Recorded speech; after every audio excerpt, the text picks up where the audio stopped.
अस्सलाम वालेकुम दोस्तों, इन में मौजूद फखर में खुश आमदीद। इस्लामाबाद में बढ़ती हुई कन्फ्यूजन और वहाँ पर मौजूद एक अहम तरीन सियासी शख्सियत की मुलाकातों ने सियासी फ़िज़ा के अंदर एकदम नई सी हलचल मचा दी है। और इसके नतीजे में ये बात अब सामने आ रही है कि जनाब ये जो मुलाकातें की जा रही हैं इस्लामाबाद में एक अहम तरीन सियासी शख्सियत की तरफ से, इन मुलाकातों का ताल्लुक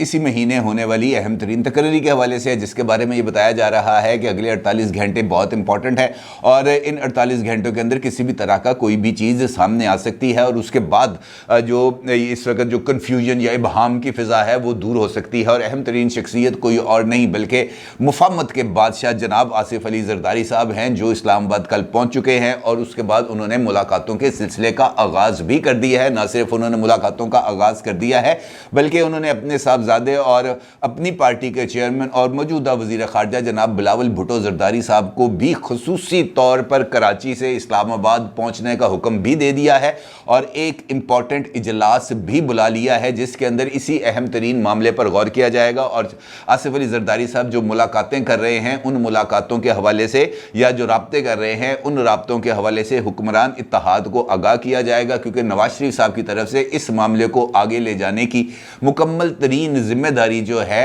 वो आसिफ अली ज़रदारी साहब के हवाले कर दी गई है। और उनसे कहा गया भाईजान एक कम इत्थे तक असीं लै आए हां, अगों तुसीं जाणो तुहाडा कम, हमें ये वाला फैसला चाहिए। और इस फैसले के ऊपर ना सिर्फ आसिफ अली ज़रदारी साहब बल्कि नवाज शरीफ, मौलाना फजलुर रहमान, शहबाज शरीफ, ये तमाम लोग एक पेज पर मौजूद हैं। अब इस सारी सूरत हाल के अंदर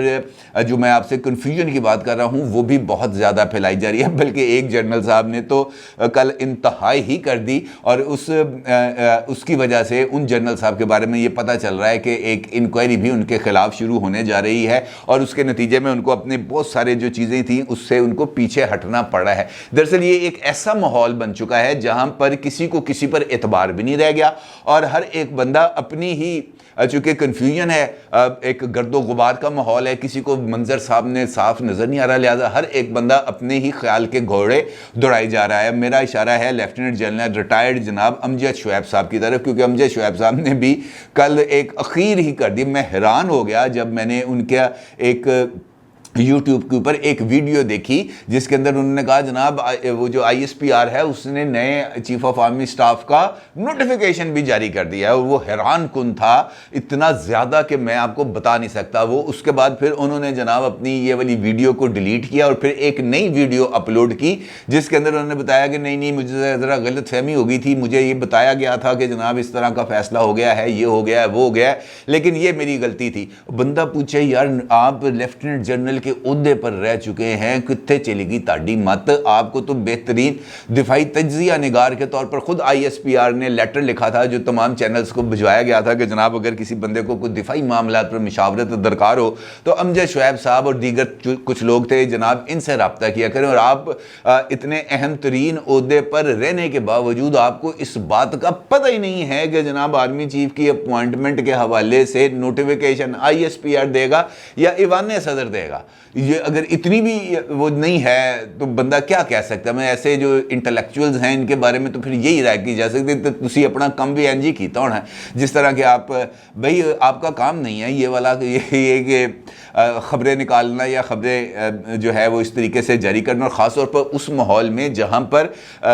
बहुत ही ज़्यादा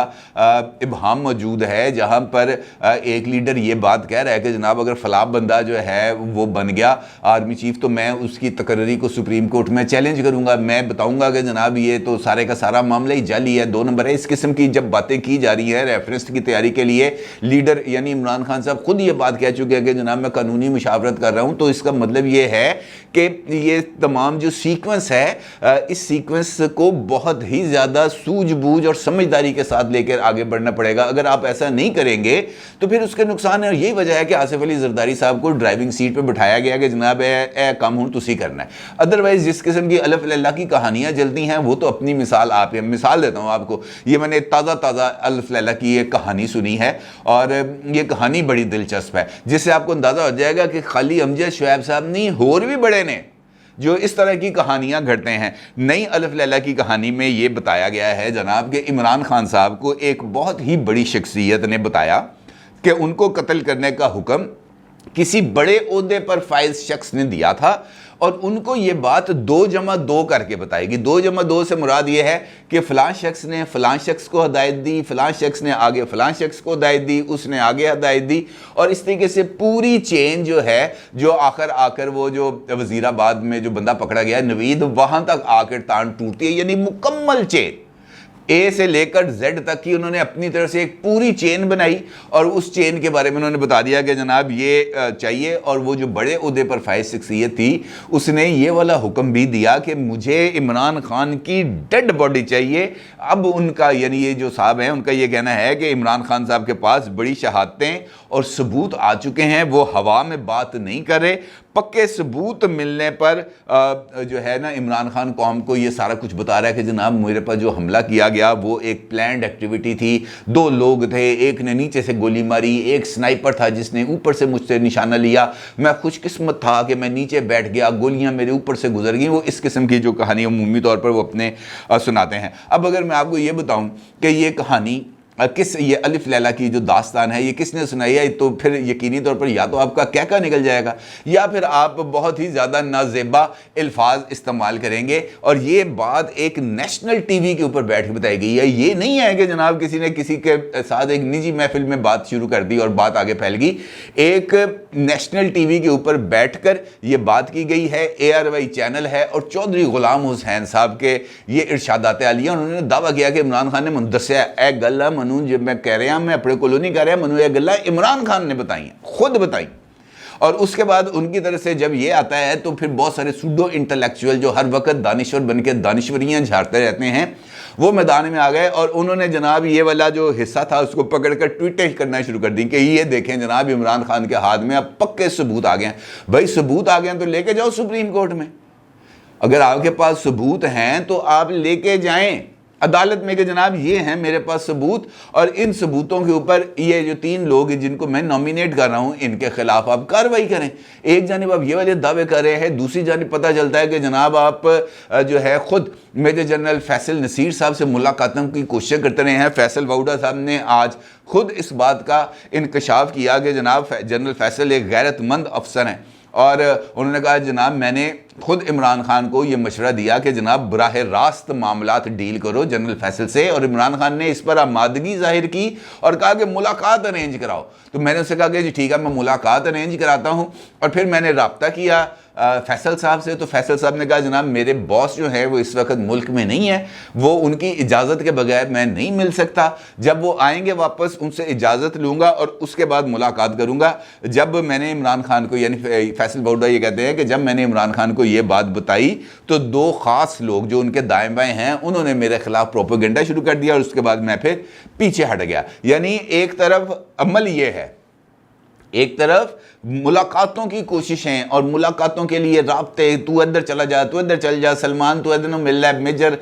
खुर्रम रोखड़ी साहब आप इनकी मुलाकातें अरेंज कराएं, वो मुलाकातें अरेंज हो रही है। फिर खुद बंदा चेयरमैन तहरीक इंसाफ साहब खुद जाके मुलाकातें के लिए फैसल वाउडा से कह रहे हैं कि यार तुम मेरे लिए मुलाकातें करा दो, और फिर वो पूरी की पूरी चेन बता रहे हैं कि जनाब फलां ने फलां को कहा, फलां ने फलां को कहा, फलां ने फलां को कहा। यानी झूठ वो भी ऐसे गिट्टे जोड़ के, बल्कि गिट्टे गोडे हर एक चीज़ जोड़ के कि जिसका कोई सर पैर नहीं है। चाहे आप lieutenant general retired Amjad Shoaib साहब को देख लें, चाहे चौधरी गुलाम हुसैन को देख लें, चाहे इवन खुद इमरान खान साहब को देख लें, किसी को इस चीज़ से नहीं है कि जनाब वो जो चीज़ें लोगों में फैला रहे हैं उन चीज़ों के असरात क्या होंगे। देखें बहुत सारे लोग हैं सोशल मीडिया के ऊपर जो फॉलो करते हैं, जो ट्विटर पे होते हैं, जो फेसबुक पे होते हैं, वो इस तरह की बहुत सारे लोग हमारे ऐसे हैं जो बैकग्राउंड्स हैं बहुत सारे मामलात के उससे आशना नहीं होते, वो खबर के रैशनल्स तक नहीं पहुंचते, उनको इस बात का अंदाज़ा नहीं होता कि यार ये चीज़ इस तरीके से हो सकती है या नहीं हो सकती।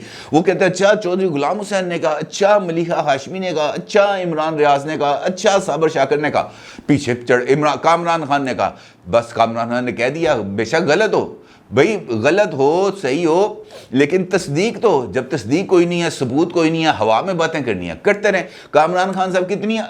करप्शन की, अजब करप्शन की गजब कहानियां सुनाते रहे हैं जब वो जियो पे थे। आज खुद उन्होंने ट्वीट किया है और उन्होंने इस बात को तस्लीम किया कि जनाब बेनज़ीर भुट्टो साहिबा हों, आसिफ अली जरदारी साहब हों, नवाज शरीफ हों, शहबाज शरीफ हो, इमरान खान हो, इनके बारे में आप जितनी मर्जी करप्शन की कहानियां लेके आए, इनके जो वोटर और सपोर्टर हैं उन्होंने इन बातों पर यकीन नहीं करना। यानी वो घड़ी के मामले को डिफेंड इस तरीके से कर रहे हैं। तो भाई जब आप खुद जो है अजब करप्शन की गजब कहानियां सुनाया करते थे, जो बाद में सुप्रीम कोर्ट के अंदर कोई एक कहानी, चाहे NILC की हो, चाहे ये जो है ये जो इंश्योरेंस वाला था EOBI हो, कोई भी हो, कोई एक केस साबित नहीं हो सका। हर एक केस में इन तमाम लोगों ने सुप्रीम कोर्ट से जाके ये लोग बरी हुए, लेकिन जो है महारथी हैं वो जनाब, वो करते रहे, उनको कोई रोकने वाला नहीं है। यही सिचुएशन है यहाँ पर जो सामने आ रही है। खैर असल मौजू जनाब आसिफ अली जरदारी।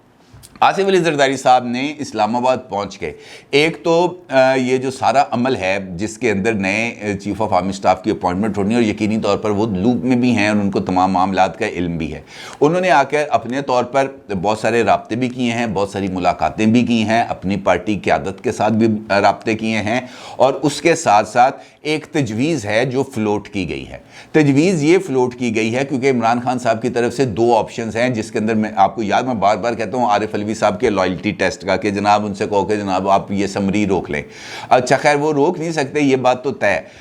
लेकिन जो है दीवाने का ख्वाब है, क्या कहा जा सकता है। दूसरा मामला है कि जनाब ये जो सिचुएशन बन रही है इसके अंदर किसी को एतराज़ का मौका ना मिले, हर एक जो इसके लिए रिक्वायरमेंट्स हैं वो मुकम्मल तौर पर पूरी की जाए। जो रूल्स हैं उनके मुताबिक प्राइम मिनिस्टर के पास समरी आएगी, प्राइम मिनिस्टर उसमें से अपनी मर्ज़ी का एक फ़ैसला करेगा, वो समरी बनाएगा, समरी को अप्रूव करेगा और उस नाम की जो समरी है वो ईवान सदर भेज देंगे, जहाँ पर सदर साहब देयर एंड देन, इस वाले केस के अंदर रूल्स के मुताबिक सदर साहब 15 दिन की दो ये जो टाइम्स हैं 15 दिन और 10 दिन वो नहीं ले सकते। रूल्स के मुताबिक इस समरी पर आरिफ अलवी साहब ने या प्रेसिडेंट ऑफ पाकिस्तान ने देन एंड देयर, जैसे ही उनके ऑफिस में समरी रिसीव होगी उन्होंने उसी वक्त उसको अप्रूव करके उस पर दस्तखत करके उन्होंने उसका नोटिफिकेशन करना है। इसके अंदर वो नहीं कर सकते। अलबत्ता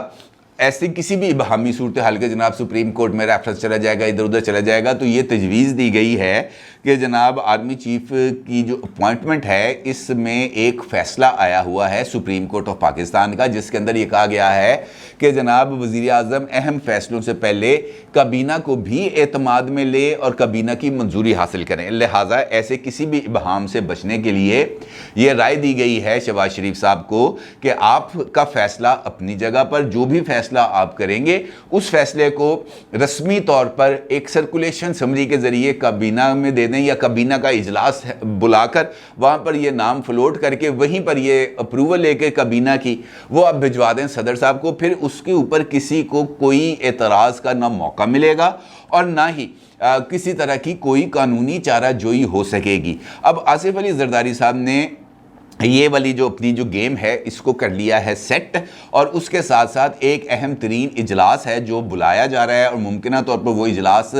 जिस वक्त आप ये वीडियो देख रहे होंगे उस वक्त इस्लामाबाद में बिलावल हाउस में होगा और उस इजलास के अंदर इस प्रोसीजर को शुरू करने से लेकर एंड तक लेके जाने की तमाम हिकमत अमली को ना सिर्फ फाइनल किया जाएगा बल्कि ये जो जोमा हैं इनको मुकम्मल तफसीलात से भी आगाह किया जाएगा कि हुण असीं की करना, कितों लगना है, कितों इस तरह मोड़ मुड़ना है, कैसे आगे बढ़ना है, कैसे पीछे हटना है, कैसे किन किन तारीखों, यानी हर एक टाइम लाइन्स को इन इजलासों के अंदर फाइनलाइज कर लिया जाएगा और अगले 48 घंटों के अंदर